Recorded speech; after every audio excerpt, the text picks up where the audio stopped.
مساء الخير عليكم، صحة فطوركم ان شاء الله تكونوا كامل ملح.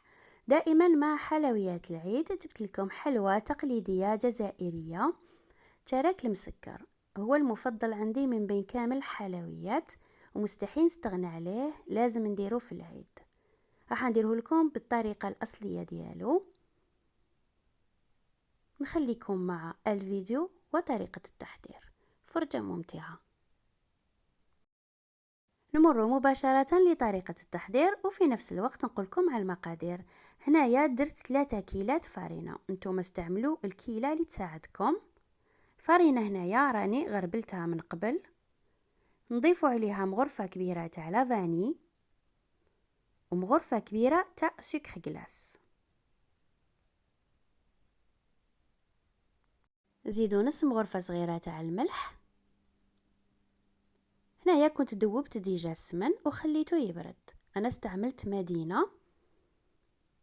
نسحقو كيلة تاع السمن وراح نزيد الزيت. هنايا الزيت نبقى نزيد غير تفيض الكيلة نحبس، ما ديروش بزاف الزيت، غير تفيض لكم شوية حبسوا. دوكا نخلط الفارينة مع السمن. هنا ردوا بالكم تعجنوا، خلطوا غير هكا بصبعتكم ولموا العجينة ديالكم.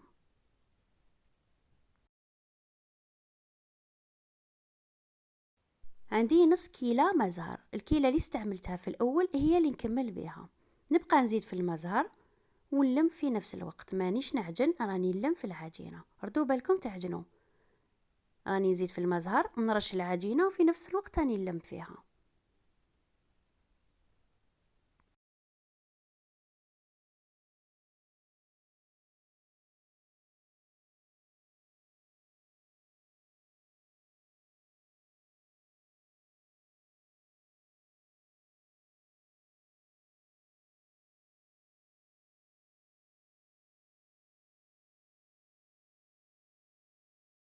هنا كملت، درت كامل نص كيلة تاع المزهر ولقيتها مخصوصة شوية على حسب الفارينة ديالكم، كاين اللي تشرب وكاين اللي ما تشربش.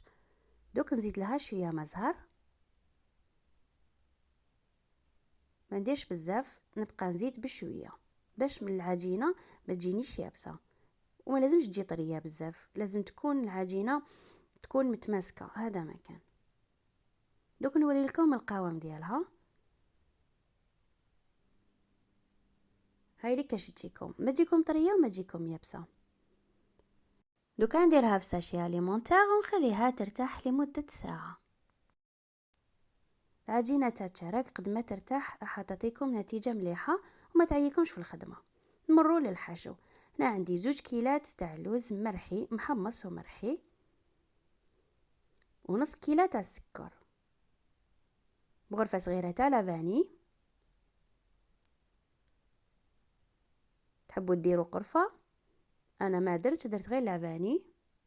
دوكا نبدا نضيف المزهر، ردوا بالكم يغلبكم، رشوا الخليط وفي نفس الوقت عجنوا.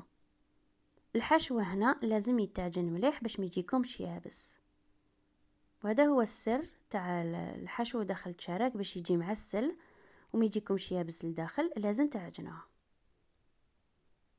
شوفوا هنايا راني نزيد في المزهر تدريجيا وفي نفس الوقت راني نعجن. نضيف مغرفه صغيره تاع السمن ونكمل نعجن حتى نحس الخليط هذاك يتعسل في يدي، لازم هذاك السكر يذوب. هنايا بقيت نعجن حتى تلق كامل العسيله ديالو. الخليط ما لازمش يجيكم يابس بزاف وما لازمش يجيكم طري، هذا هو القوام ديالو. دوكا نديرو ان ساشي ونخليه يريح مع العجينه. بعد ما خليت العجينه ارتاحت لمده ساعه نقسمها الى كرات تاع 30 غرام.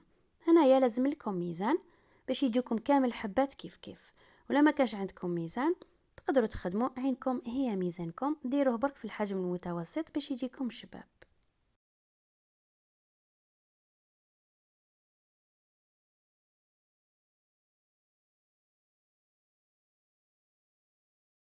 نغطيوهم بفيلم اليمونتاغ ونخليوهم يرتاحوا لمدة نصف ساعة، ونمروا للحشو نخدموه بنفس الطريقة. بالنسبة للحشو نوزنوه 20 غرام.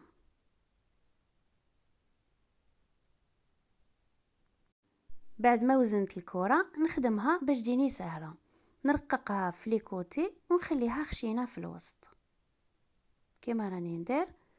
شوفوا هنايا في لي كوتي نديرها رقيقة على حساب الحبة تاع الشارك، ونخليها خشينة في الوسط باش كي نروح نخدم يكونوا واجدين وتجيني الخدمة سهلة.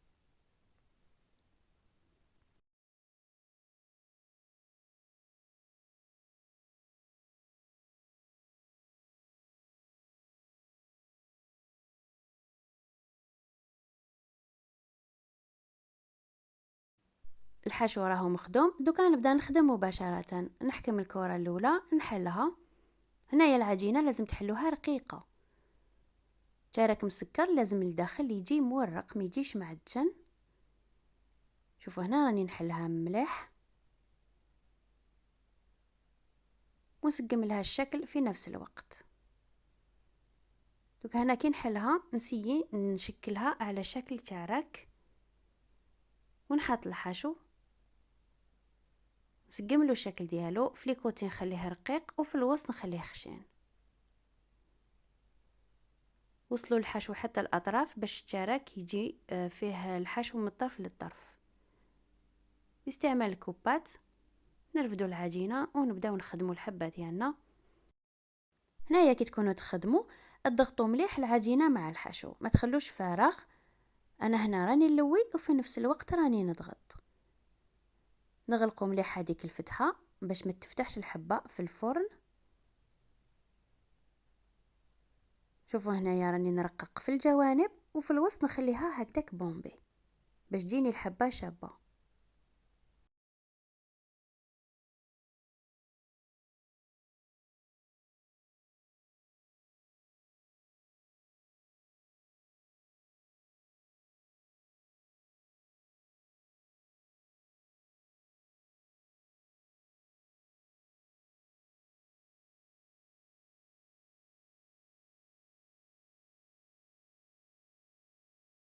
شوفوا هنايا سقموها باش يخرج الشكل ديالها شباب.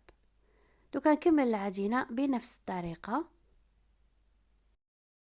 طيبت البلاطو الاول ودوك حندير الثاني. شوفوا هنايا رشيت كامل البلاطو بالفارينه.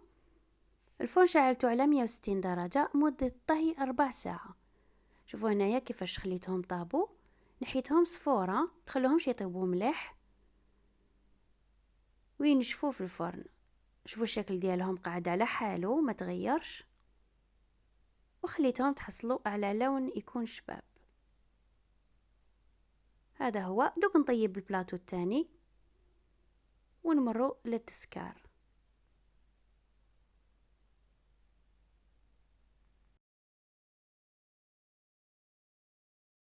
هنايا تحبوا طيبوا الشربات ولا ديروا كميه تاع المزهر وتزيدوا لها مغرفه كبيره تاع سكر كلاس. تحركوا مليح هذاك السكر داخل المزهر باش يذوب.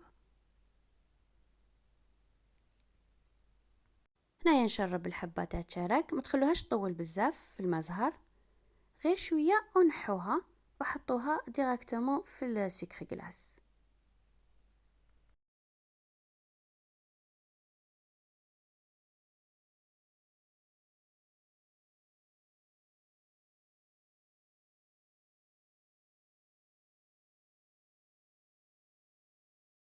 هنايا نزيد عليهم سكر كلاس ونخليهم 10 دقائق. شوفوا هنايا تلموا الحبه راهي طريه وجا مبسس الشارك، هاي تقسمت ليه الحبه. روحوا معاه غير بالعقل كي تكونوا تسكروا فيه. وباش يخرج لكم تسكار شباب ديروا السكر من الفوق وفي نفس الوقت عبزوا مليح هكا بيدكم باش يلصق، وسقموا الشكل ديالها في نفس الوقت باش تجيكم الحبه شابه. واستعملوا هذه الطريقه تاع زمان في التسكار، بخير ما ديروهم في ساشي ويتكسر لكم كامل الحبات. بعد ما كملت التسكار تاع الشارك رشيته كامل من الفوق بسكر كلاس، جا الشكل ديالو شباب، والداخل الحشو جا معسل ويجي طري ويدوب في الفم. على بالي لو كان تجربوا هذه الوصفه راح تعجبكم، ما يجيكمش يابس.